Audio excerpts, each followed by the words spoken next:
오늘 우리에게 주시는 하나님 말씀은 창세기 14장 1절에서 2절까지 말씀입니다. 당시에 시날 왕 아므라벨과 엘라살 왕 아리옥과 엘람 왕 그돌라오멜과 고임 왕 디달이 소돔 왕 베라와 고모라 왕 비르사와 아드마 왕 시납과 스보임 왕 세메벨과 벨라 곧 수알 왕과 싸우니라. 아멘. 오늘 새벽에 예배하신 하나님의 은혜가 우리 성도님들께 함께 하시기를 예수님 이름으로 축복합니다. 아멘. 자, 오늘 말씀에 나오는 전쟁, 이 싸움은 롯이 선택한 땅 소돔과 고모라 땅에 문제가 일어난 것을 배경으로 합니다. 아브라함 조카 롯이 자기가 보기에 살기 좋아 보이는 땅 소돔과 고모라를 선택했죠. 근데 그 땅은 하나님 보시기에는 너무나 악한 땅이었고 너무나 악한 사람들이 모여 사는 곳이었습니다. 그래서 하나님이 본격적으로 그 땅을 심판하시기 전에 이 땅에 전쟁이 일어나게 하심으로 일종의 사인을 주시는 겁니다. 너희가 빨리 돌이켜 회개하지 않으면, 돌아오지 않으면 앞으로 더한 어려움을 겪을 것이라는 일종의 사인입니다. 그래서 주변 나라들이 소돔과 고모라를 공격합니다. 그때 아브라함의 조카 롯이 그곳에 살고 있지 않았었습니까? 그곳에 끌려갑니다. 그걸 아브라함이 듣고 조카를 구하기 위해 달려옵니다. 우리 내려가 보죠. 14절에서 16절입니다. 14장 14절에서 16절 같이 읽어보죠. 시작.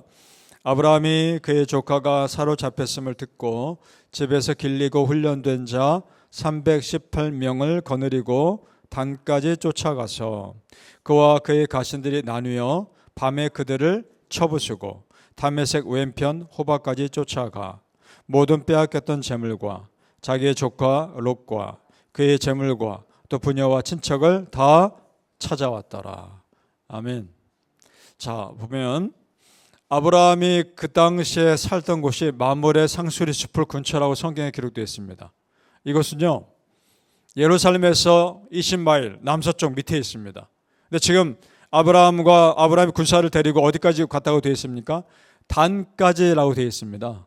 단은 가나안 땅 제일 북쪽 지역입니다. 그러니까 가나안 땅 중부에서 남서쪽으로 떨어진 곳에 살던 아브라함이 밤새 가나안 땅 북쪽까지 그 조카 롯을 구하기 위해 달려간 겁니다. 자, 놀라운 내용이 또 나오죠. 집에서 길리고 훈련된 자 몇 명이라고 나옵니까? 318명이라고 나옵니다. 군사가. 아브라함의 집에서만 군사로 있는 자가 318명이라는 얘기입니다. 지금도 만약 어떤 개인의 군사로 318명이 있다면 지금도 놀라운 규모죠. 그 당시에 그러니까 아브라함이 얼마나 풍요롭고 강했는지를 알 수 있습니다.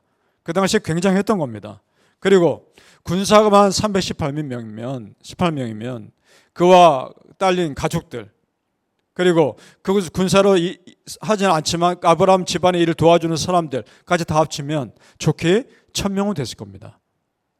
그러면 그 굉장한 규모의 사람들과 함께 아브라함이 이곳저곳을 이동했다는 말이 되는 거죠. 자, 성도님들, 그 정도 규모의 사람들이 아무런 어려움 없이 이곳저곳을 돌아다닐 수 있다는 것 자체도 하나님의 은혜입니다. 하나님이 정말 지켜주신 겁니다.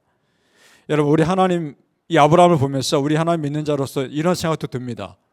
우리 믿는 자가 검소하게도 살아야 하지만 하나님이 나를 풍요롭게 하셨을 때는 그 풍요로움도 마음껏 누리는 것도 필요하겠다. 이런 생각도 해봅니다. 왜냐? 내가 그렇게 풍요롭게 하고 강하게 살아가는 모습을 통해서 믿지 않는 사람들이 보고 하나님이 믿는 자들을 어떻게 지켜주시는지를 배운단 말입니다. 여러분의 삶이 그런 삶 되시기를 축복합니다. 아멘. 아브라함이 군사들이 밤새 달려가서 싸움에서도 이기고 모든 빼앗겼던 재물들과 사람들을 다 찾아옵니다. 이로 인해 주변 나라들도 아브라함을 이제 함부로 하지 못하는 상황이 됐을 겁니다. 비록 정해진 땅이 없이 여기저기를 돌아다녀야 했지만 땅만 없을 뿐이지 아브라함 다른 민족이 함부로 할 수 없을 만큼 충분히 강했습니다.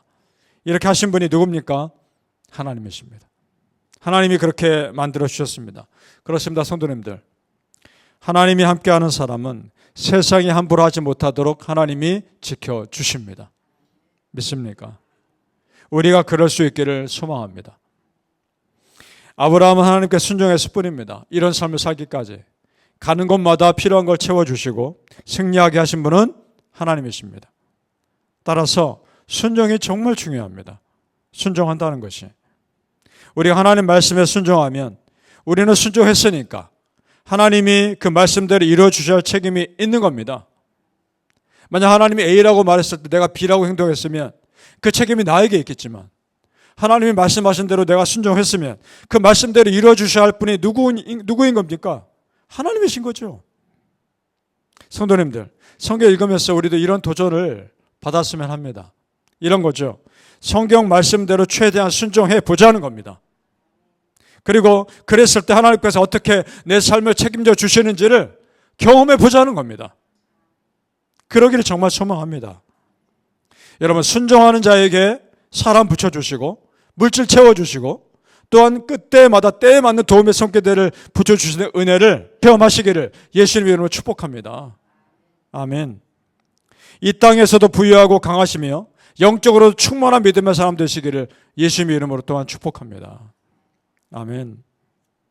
아브라함이 이렇게 소돔과 고모라 땅 사람들을 도와주자 소돔 왕이 은혜를 갚기 위해 아브라함에게 호의를 베풀지만 아브라함이 그 호의를 정중히 거절합니다. 왜 그랬을까? 아브라함 역시 소돔과 고모라 땅 사람들의 악함을 알고 있었겠죠? 그들과 섞이지 않으려는 겁니다. 자신의 조카 롯이 그곳에 끌려갔기 때문에 도와주러 온 것이지 그들과 가까이 지내기 위해서 도와주러 온 것은 아니거든요. 자, 21절을 내려가 보시죠. 소돔 왕이 뭐라고 하는지 보죠. 21절입니다. 제가 읽습니다. 소돔 왕이 아브라함에게 이르되 사람은 내게 보내고 물품은 네가 가져가라 라고 말합니다. 아브라함이 군사와 함께 와서 사람들을 구해줬지 않습니까? 그 사람들은 소돔과 고모라 땅 사람들이니까 우리가 다시 그곳으로 돌아갈 테니까 사람만 돌려주라. 하지만 이 물품은 당신이 취한 거니까 당신이 가지십시오 라고 말합니다. 보통 사람 같으면 가졌을 겁니다. 아브라함은 거절합니다. 왜냐? 소돔성 사람들이 욕심의 상징을 나타내는 그런 물건들일 겁니다. 그런 물건들을 아브라함이 받고 싶지 않은 거죠. 그래서 아브라함이 이런 말을 합니다. 23절을 보시죠. 같이 읽어보죠. 23절 시작. 내 말이 내가 아브라함으로 치부하게 하였다 할까 하여 내게 속한 것은 실 한 오락이나 들몇근 한 가닥도 내가 가지지 아니하리라. 아멘. 나중에 소돔 왕이 다른 말 할 거라 생각했던 겁니다. 내가 이거를 줌으로 내가 아브라함을 부유하게 했다라고 생색을 내며 자기를 드러내는 말을 할 것이 뻔하기 때문에 아예 안 받은 겁니다. 아브라함은 소돔성 사람들이 그 왕을 비롯해서 충분히 그런 말 할 사람들이라는 것을 익히 알고 있었던 겁니다. 그래서 거절한 겁니다. 성도님들, 성경은요 믿지 않는 자와 멍에를 같이 매지 말라고 분명히 말씀합니다. 이것을 오늘날 적용하면 직장에서 그런 믿지 않는 사람들과 일하지 말란 말인가? 그 말은 또 아닙니다. 그럴 수 없죠. 무슨 말인가? 믿지 않는 자들과 너무 친밀하게 지냄으로 인해 그들로부터 세상에 영향받지 말라는 겁니다. 아브라함도 비슷한 거죠. 그렇게 세속적인 사람들과 가까이 지내는 것을 아브라함 스스로도 피한 겁니다. 영향받지 않기 위해서. 지혜로운 선택입니다. 조카 롯은 어떻습니까? 그 악한 사람들, 소돔과 고모라성 사람들이 사는 속으로 들어가 살지 않습니까? 그러나 아브라함은 정확히 선을 긋고 스스로 구별하고 믿음을 지켜냅니다. 이것이 믿는 자의 마땅한 자세인 줄 우리는 압니다. 여러분, 우리가 세상 속에 살지만 분명히 선을 긋고 살아야 합니다. 믿지 않는 자와 가까이 해서 내 믿음 지킬 수 있기보다는 내 믿음 잃어버릴 가능성이 훨씬 더 큽니다. 왜냐? 선한 것보다는 악한 것에, 긍정적인 것보다는 부정적인 것에 우리가 영향받기 쉽기 때문입니다. 따라서 내 믿음 지키기 위해서라도 어느 정도는 세상 사람들이 내 삶에 들어오지 못하도록 선을 그으셔야 합니다. 어느 정도는. 여러분, 믿지 않는 자와 친밀하게 지내는 것 다 좋은 것이 아닙니다. 때로는 분명하게 선을 긋고 믿음을 지켜야 할 때가 있는 겁니다. 때로는 아니요라고 말할 때가 있단 말입니다. 그러므로 인해 여러분 믿음 지킬 수 있기를 소망합니다. 바라기를 성도님들, 세상과 적당히 타협하는 삶이 아니라 믿음을 지키는 일에 있어서만큼은 분명히 구별된 삶 사시기를 예수님 이름으로 축복합니다. 아멘. 기도하겠습니다. 아버지 하나님, 우리가 믿음의 삶을 살며 참으로 분별해야 할 때가 있고 지혜가 필요할 때가 있습니다. 그때 관계에 있어서 불편한 관계가 있다 할지라도 믿음을 지키는 일에 있어서만큼은 구별되게 하여 주시옵소서. 사람과 친밀한 관계를 맺음으로 믿음을 잃어버리는 것보다는 사람과 조금 멀어지더라도 하나님과의 관계를 지키는 것이 더 우선이 되게 하여 주시옵소서.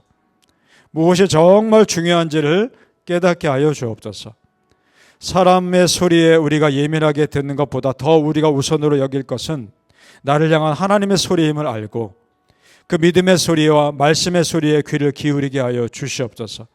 아버지 하나님, 그런 믿음의 사람 되게 해 주시옵시고 분별하여 끝까지 우리 믿음 지키게 하여 주시옵소서. 감사하며 예수님 이름으로 기도하옵나이다. 아멘.